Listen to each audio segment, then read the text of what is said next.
السلام علیکم ناظرین، آج کے اس ویڈیو میں ہم بات کرنے جا رہے ہیں ایک مشہور ڈرامہ سیریل کرلوش عثمان سیزن 3 بولم 85، جس کے ایپیسوڈز ہوں گے 169 سے 176 تک۔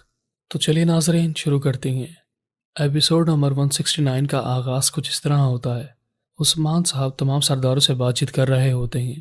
وہ جرگے کا آغاز اللہ تعالیٰ کے پاک نام سے کرتے ہیں اور تمام سرداروں کو اپنی طرف مخاطب کرتے ہوئے کہتے ہیں، ہمارا قبیلہ حال ہی میں بہت سے مشکلات کا سامنا کر کے یہاں تک پہنچا ہے، اور جہاں تک ڈر اور تکلیفوں کی بات ہے، جو لوگ ان کے سامنے خود کو کمزور محسوس کرتا ہے، یہ چیزیں انہیں اور بھی زیادہ ڈراتی ہے، اور ایک بہادر انسان کبھی بھی ظالم کے آگے گھٹنے نہیں ٹیکتا۔ لہٰذا ہمیں سب سے پہلے وزیر اعظم شاہ کا خاتمہ کرنا ہوگا اور اس کے بعد خیاتو کا، کیونکہ وہ دونوں اپنے ظلم میں اتنے آگے بڑھ چکے ہیں۔ اگر ہم لوگ انہیں رکنے کا کہتے ہیں وہ ہماری بات نہیں مانیں گے، لہٰذا ہمیں خود آگے بڑھ کر انہیں روکنا ہوگا اور اس بات کا احساس دلوانا ہوگا کہ اب ان کے ظلم کی انتہا ہو چکی ہے، اور ان ظالم لوگوں کو صرف ایک ہی چیز روک سکتی ہے، اور وہ ہے انصاف کی تلوار۔ یعنی کہ عثمان صاحب اپنی طرف اشارہ کر رہے ہوتے ہیں کہ وزیر اعظم شاہ اور خیاتو کو صرف عثمان صاحب ہی روک سکتے ہیں۔ اسی دوران ایک سردار عثمان صاحب سے کہتا ہے کہ وزیر اعظم شاہ نے تو سغوت پر قبضہ جما لیا ہے، وہ سغوت کے علاقے پر اس طرح راج کرتا ہے جیسے وہ علاقہ اسی کا ہے، اور تو اور اس کے سپاہی اس علاقے میں چاروں طرف پھیل چکے ہیں، بھلا ہم اس کا مقابلہ کیسے کر سکتے ہیں؟ یعنی کہ ہم وزیر اعظم شاہ کو سغوت سے اٹھا کر باہر کیسے پھینک سکتے ہیں؟ یہ سنتے ایک دوسرا سردار بھی مزید پرجوش ہو جاتا ہے اور کہتا ہے، سغوت کا بازار وزیر اعظم شاہ کی ملکیت نہیں ہے، بلکہ کائی قبیلے کی ملکیت ہے۔ کائی قبیلے والوں نے سغوت کے علاقے کو فتح کیا تھا، نہ کہ وزیر اعظم شاہ نے۔ اگر ہم عثمان صاحب کی بات مان لیتے ہیں، ہم وزیر اعظم شاہ کو ہرانے میں کامیاب ہو بھی جاتے ہیں، تو ہم خیاتو کے 20,000 سپاہیوں سے کیسے مقابلہ کریں گے؟ عثمان صاحب جواباً کہتے ہیں، یہ صرف سغوت کا معاملہ نہیں ہے، بلکہ سرحدی علاقوں کا بھی معاملہ ہے، کیونکہ ہم سرحدی علاقوں کی بھی حفاظت کرتے ہیں، اور ہم کئی سالوں سے انہی علاقوں میں آباد بھی ہیں، اور یہ لوگ ہماری سرزمینوں میں گھس آتے ہیں اور اپنی منمانی کرتے ہیں۔ جس طرح وزیر اعظم شاہ سغوت کے بازار کو اپنی ملکیت سمجھ کر وہاں پر منمانی کرتا ہے، اگر اس سے بروقت نہ روکا گیا تو سغوت کا علاقہ بھی ہمارے ہاتھ سے نکل جائے گا، اور اس کا حال بھی سرحدی علاقوں جیسا ہوگا، یعنی کوئی بھی ہمارے علاقے میں آ کر ہماری اجازت کے بغیر کچھ بھی کر کے وہاں سے فرار ہو جائے گا۔ اگر ہم انہیں پہلے ہی اپنے علاقوں میں گھسنے سے روک دیتے تو آج حالات ایسے نہ ہوتے، لیکن اس بار ہم نہ تو سرحدی علاقوں کی طرف سے کسی بھی قسم کی نظر اندازی کو برداشت نہیں کر سکتے، اور نہ ہی سغوت کے بازار کے متعلق۔ لہٰذا خیاتو کو ہرانے کا صرف اور صرف ایک یہی طریقہ ہے کہ وہ 20,000 سپاہی خیاتو تک نہ پہنچ پائیں۔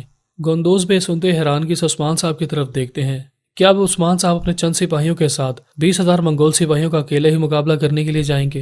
اور پھر عثمان صاحب لوہار داؤد سے پوچھتے ہیں، آپ نے کتنی تلواریں تیار کر لی ہیں؟ لوہار داؤد جواباً کہتے ہیں، میں نے اپنے ایک سپاہی کے لیے تقریباً 5 تلواریں تیار کر رکھی ہیں۔ یہ سنتے ہی تمام سردار بہت زیادہ خوش ہو جاتے ہیں، اور چاروں طرف سے ماشاء اللہ کی صدائیں بلند ہونا شروع ہو جاتی ہیں کہ لوہار داؤد نے تو لڑائی کرنے کی پہلے ہی تیاریاں مکمل کر رکھی ہیں۔ اور پھر عثمان صاحب آغچہ درویش سے پوچھتے ہیں، اب آپ ان تمام لوگوں کو بتائیں گے کہ آپ لوگوں نے ہماری حفاظت کے لیے کتنی ڈھالیں تیار کروائی ہیں؟ آغچہ درویش جواباً کہتے ہیں، میں نے تقریباً 15 ڈھالیں تیار کر لی ہیں، اگر آپ مجھے کچھ اور وقت دیتے ہیں تو میں مزید ڈھالیں تیار کرنے میں کامیاب ہو جاؤں گا، اور وہ ڈھالیں تقریباً 40 ہوں گی۔ یہ سنتے عثمان صاحب اور باقی سردار بہت زیادہ خوش ہو جاتے ہیں۔ عثمان صاحب یہ تمام باتیں اپنے سرداروں کے سامنے اس لیے کر رہے ہوتے ہیں تاکہ تمام سرداروں کو بھی یہ معلوم ہو جائے کہ عثمان صاحب نے پہلے ہی لڑائی کرنے کے لیے تمام تیاریاں مکمل کر رکھی ہیں۔ اور پھر عثمان صاحب اس بات کو مزید آگے بڑھاتے ہوئے کمران ابدال کی طرف دیکھتے ہیں اور کہتے ہیں، لڑائی ہوگی، بہت سے لوگ شہید ہو جائیں گے، کچھ زخمی ہوں گے، کچھ غازی، لہٰذا جو لوگ جنگ میں بچ جائیں گے یا پھر زخمی ہو جائیں گے، ان لوگوں کے زخموں پر دوا لگانے کے لیے کیا ہمارے پاس مرہم موجود ہے؟ کمران ابدال بھی پرجوش ہو کر کہتے ہیں، جی بالکل تیار ہیں، اور ان کے ساتھ ساتھ ان لوگوں کے آرام کرنے کے لیے بستر بھی لگوا دیے گئے ہیں، یعنی کہ آپ کے حکم کے مطابق تیاریاں مکمل کر لی گئی ہیں۔ بالآخر عثمان صاحب اور ان کے ساتھی یہ تمام خبریں جاننے کے بعد بہت زیادہ خوش ہو جاتے ہیں کہ ہمارے پاس لڑنے کے لیے سارا سامان موجود ہے اور ہمیں پریشان ہونے کی ضرورت نہیں ہے۔ اور پھر عثمان صاحب اپنے سرداروں سے کہتے ہیں، میں یہ سمجھتا تھا کہ وزیر اعظم شاہ صرف اپنے لالچ کی خاطر ظلم پر ظلم کیے جا رہا ہے، لیکن وہ یہ تمام ظلم اکیلا نہیں کر رہا، بلکہ اس کا ایک ساتھی بھی ہے۔ یہ سنتے ہی تمام لوگ حیرانگی سے عثمان صاحب کی طرف دیکھتے ہیں اور پوچھتے ہیں، ہمیں اس شخص کا نام بتاؤ جو کہ وزیر اعظم شاہ کا ساتھ دے رہا ہے۔ دوسری طرف گونگور وزیر اعظم شاہ کو بتا رہا ہوتا ہے کہ باغیوں کا سردار عثمان تمام ترک قبیلے کے سرداروں کو جمع کر کے ان سے بات چیت کرنے کی کوشش کرے گا اور انہیں بھی اپنی طرح باغی بنائے گا۔ اور صرف اتنا ہی نہیں، بہت جلد عمر بے اور ان کا بھائی ایواز عثمان صاحب کی مدد کرنے کے لیے کائی قبیلے پہنچ جائیں گے۔ اور جہاں تک میرا خیال ہے کہ ایوز کی بیٹی اس قافلے میں شامل ہوگی۔ یہ سنتے ہی وزیر عالم شاہ سمجھ جاتا ہے کہ اگر ہمیں ایوز اور عمر بے کو اپنے قابو میں کرنا ہے تو ہمیں ایوز کی بیٹی کو اغوا کروانا ہوگا۔ اور پھر وزیر عالم شاہ گنگور سے کہتا ہے، وفاداری بہت ہی قیمتی چیز ہے، لیکن اس سے بھی اہم بات یہ ہے کہ اس بات کی پہچان کی جائے کہ وہ وفادار انسان کون ہے۔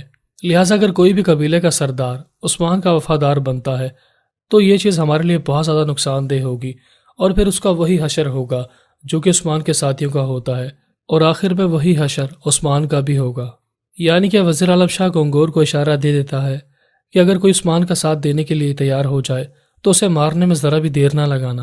اور پھر وزیر اعظم شاہ گنگور سے کہتا ہے، عثمان کا ایک وفادار ساتھی ہمارے سپاہیوں کے درمیان گھس چکا ہے۔ گنگور حیرانگی سے پوچھتا ہے، اگر تم اس شخص کے بارے میں جانتے ہو تو تم نے ابھی تک اس کو مارا کیوں نہیں؟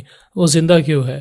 وزیر اعظم شاہ کونور کا نام لیتے ہوئے کہتے ہیں، وہ کونور ہے اور وہ عثمان کا ساتھ دیتا آ رہا ہے، لیکن میں کونور کو اچانک سے نہیں مار سکتا تھا۔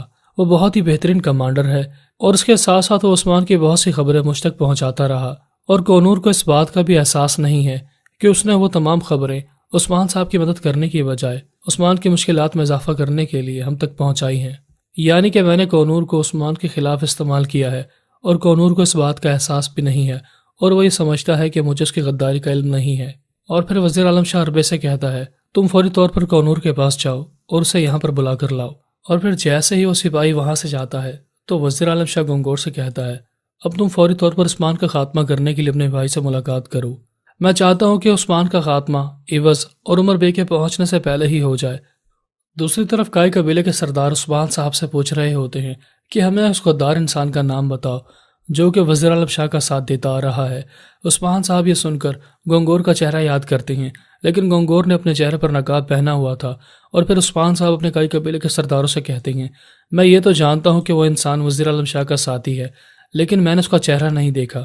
فی الحال تو میں اس کی اصلیت نہیں جانتا، لیکن میں اتنا ضرور جانتا ہوں کہ وزیر اعظم شاہ کا ساتھ دینے کے لیے ایک اور شیطان پہنچ چکا ہے، اور شاید وہ وہی شیطان ہوگا جس نے وزیر اعظم شاہ کا ساتھ دیتے ہوئے مجھے پھنسانے کی کوشش کی کہ میں نے سلطان مسعود کو مارنے کی کوشش کی ہے تاکہ اس کا سارا جھوٹا الزام مجھ پر آ جائے۔ بالآخر کائی قبیلے کے سردار لڑائی لڑنے کے لیے بہت زیادہ پرجوش ہوتے ہیں، اور پھر عثمان صاحب سرداروں سے کہتے ہیں، تم تمام لوگ لڑائی میں شامل ہوں گے سوائے گوندوز بے کے۔ یہ سنتے ہی گوندوز بے حیرانگی سے اپنے بھائی عثمان صاحب کی طرف دیکھتے ہیں کہ کیا عثمان نے مجھے ابھی تک معاف نہیں کیا۔ اور پھر عثمان صاحب گوندوز بے کی طرف دیکھتے ہوئے کہتے ہیں، آپ کو پریشان ہونے کی ضرورت نہیں ہے، آپ کے لیے میں نے ایک اور منصوبہ تیار کر رکھا ہے۔ فی الحال میری تمام فوج کا جو سپہ سالار ہوگا وہ ترگت پہ ہوں گے۔ یہ سنتے ہی تمام سردار آپس میں بات چیت کرنا شروع ہو جاتے ہیں، اور پھر عثمان صاحب تمام سرداروں کو ترگت پے کی تعریف سناتے ہوئے کہتے ہیں کہ ترگت پے نے ہمیشہ ہی مشکل حالات میں میرا ساتھ دیا ہے۔ اور پھر گوندوز پے بھی مسکرا کر عثمان صاحب کی طرف دیکھتے ہیں اور باقی سرداروں سے کہتے ہیں، عثمان صاحب کی جو خواہش ہے وہ پوری کی جائے گی۔ اگر وہ ترگت پے کو اس لائق سمجھتے ہیں تو ہمیں کوئی پریشانی نہیں ہے۔ ناظرین، ایپیسوڈ نمبر 169 کا اختتام ہوا۔ ملتے ہیں نیکسٹ ویڈیو کے ساتھ، تب تک اپنا خیال رکھیے گا۔ اللہ حافظ۔